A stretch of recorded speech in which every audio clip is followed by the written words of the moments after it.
A'udzubillahi minasyaitonirrajim. Ya ayyuhalladzina amanu wa amilus sholihat. Wahai orang-orang yang beriman dan orang-orang yang melakukan kebaikan. Itu selalu diulang-ulang, pentingnya untuk melakukan kebaikan. Pentingnya untuk melakukan hal-hal yang amal sholihat. Karena itulah yang akan menghidupkan jiwa. Kita tidak akan berfungsi keimanan kita tanpa ada melakukan aksi daripada keimanan kita.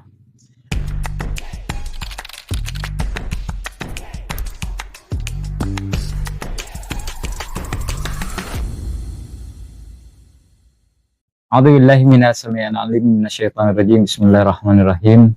Assalamualaikum warahmatullahi wabarakatuh. Pemirsa channel YouTube yang dirahmati Allah Subhanahu wa taala. Alhamdulillah saya punya kesempatan kembali untuk mengisi di channel ini.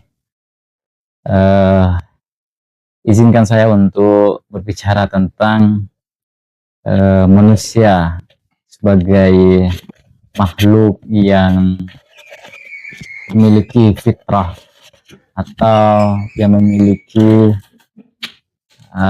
akal, memiliki jiwa. Manusia tidak ada dua dimensi dalam dirinya. Ada dimensi ruh, ada dimensi jasad. Ini yang perlu kita ketahui, bahwasanya manusia memiliki dua dimensi dalam dirinya. Dua dimensi ini adalah tidak bisa dipisahkan dari jasad, dari manusia, dari manusia itu sendiri. Ada ruh, ada jasad, ada ruh.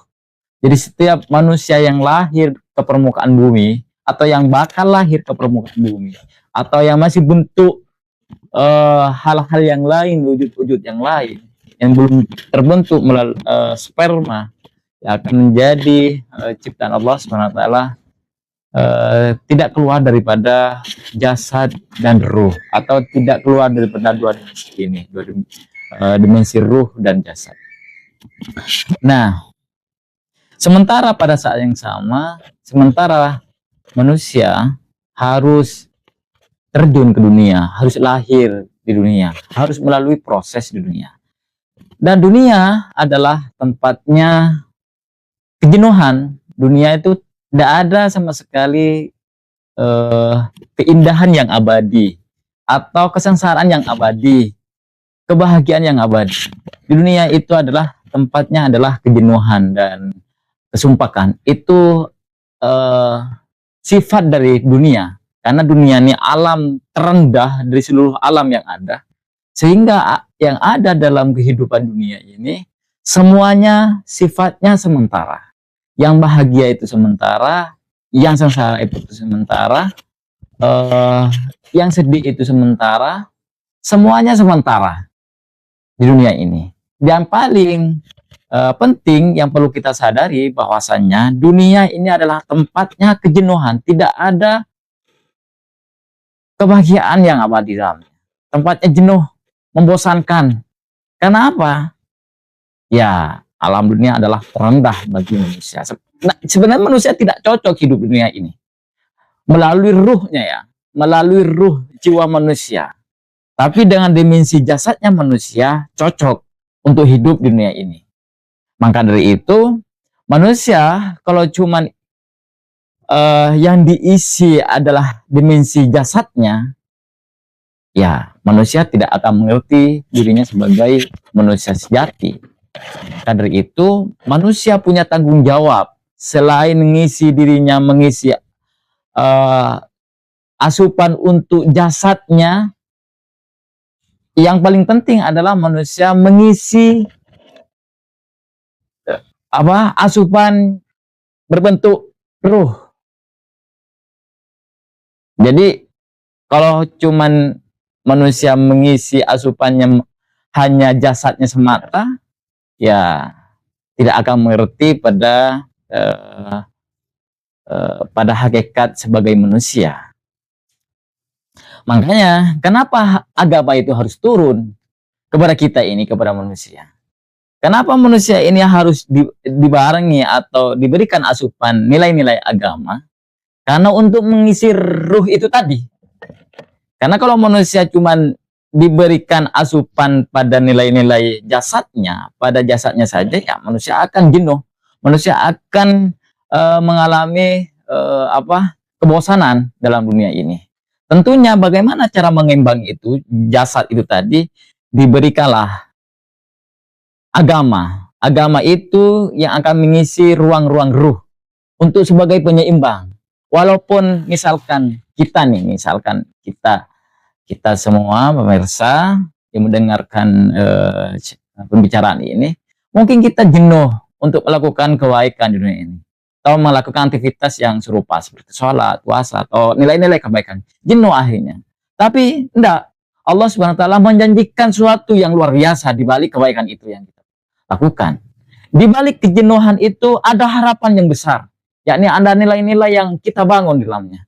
Yakni apa? Yang dijanjikan oleh Allah Subhanahu wa taala adalah surga. Jadi walaupun kita jenuh dan bosan melakukan aktivitas kebaikan itu tadi, tapi ada nilai yang kita bangun di dalamnya, adalah bentuk surga yang dijanjikan oleh Allah Subhanahu wa taala. Nah, itulah ruh di dalamnya. Jadi manusia punya tanggung jawab untuk mengisi dimensi jasadnya berupa makanan, berupa asupan makanan yang berbentuk yang menyehatkan badannya. Tapi pada saat yang sama manusia jangan lupa untuk mengisi dimensi ruhnya berupa hal-hal yang kebaikan, perintah Allah Subhanahu wa taala dilakukan, dan apa-apa yang dilarang olehnya kita tinggalkan. Itu bagian daripada mengisi dimensi ruh manusia. Yang perlu kita ingat bahwasanya kita hidup di dunia. Kita hidup di dunia yang sifatnya dunia adalah menjenuhkan, membosankan. Tapi tidak apa-apa hidup di dunia ini dengan penuh kebosanan dan penuh kejenuhan. Tapi kita pada saat yang sama kita melakukan nilai-nilai kebaikan untuk merajut pada kehidupan yang abadi nantinya. Itu yang menjadi agenda tujuan kita sebenarnya. Kita ini tidak ada punya agenda tujuan untuk hidup di dunia selamanya, tapi kita punya agenda tujuan yang besar, bahwasanya kita akan hidup di kemudian hari yang abadi dalamnya dengan penuh kenikmatan yang pernah kita lakukan dalam kehidupan kita. Nah, itu yang perlu kita sadari, bahwasanya manusia memiliki dua dimensi ruh dan dimensi jasad, dan dua-duanya harus diberikan asupan, harus seimbang, bahkan bukan harus seimbang, bahkan harus melebihi. Asupan ruh itu harus melebihi daripada asupan jasad, karena asupan ruh itulah yang terpenting dalam kehidupan dunia menuju pada kehidupan yang abadi nantinya. Makanya dalam agama kan diajarkan bagaimana melakukan kebaikan. Ya, di Al-Quran berulang kali diulang-ulang oleh Allah Subhanahu wa taala. A'udzubillahi minasyaitonirrajim. Ya ayyuhalladzina amanu wa amilus sholihat. Wahai orang-orang yang beriman dan orang-orang yang melakukan kebaikan. Itu selalu diulang-ulang, pentingnya untuk melakukan kebaikan. Pentingnya untuk melakukan hal-hal yang amalus sholihat. Karena itulah yang akan menghidupkan jiwa. Kita tidak akan berfungsi keimanan kita tanpa ada melakukan aksi daripada keimanan kita. Percuma kita beriman kepada Allah Subhanahu wa taala, tapi tidak ada aksi yang dilakukan untuk menghidupkan ruh. Iman itu sebenarnya, keimanan kepada Allah Subhanahu wa taala tidak akan menghidupkan ruh kita tanpa melakukan aksi. Aksi apa yang dimaksud adalah amalus sholihat. Amalus sholihat, perbuatan yang baik. Itulah keimanan kita akan berfungsi kepada ruh kita. Makanya kalau kita cuma beriman kepada Allah Subhanahu wa taala, hafal rukun iman dan sebagainya, tapi pada saat yang sama tidak melakukan aksi-aksi tentang keimanan kita kepada Allah Subhanahu wa taala. Maka itu disebut omong doang atau omong kosong. Ya, bahkan dikatakan itu adalah bohong keimanan yang dibangun kepada Allah Subhanahu wa taala.